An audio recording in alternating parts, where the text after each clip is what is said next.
My name is Ryan Neves. I'm a senior engineer in the City of Folsom Public Works Department. We're out here today to hang the American flag on the historic Truss Bridge. We install the flag prior to Memorial Day, and it stays up all summer, and then we take it down just after Veterans Day. My name is Clark Verkler.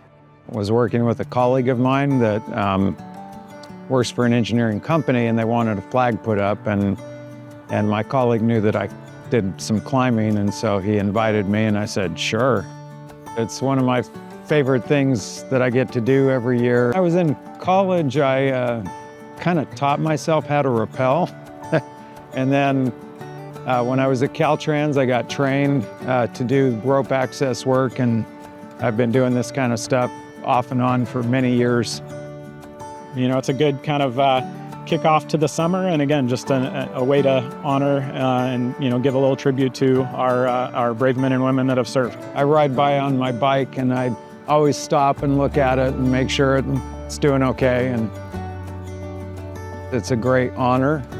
And I really appreciate Folsom City and the staff and the management for putting this together.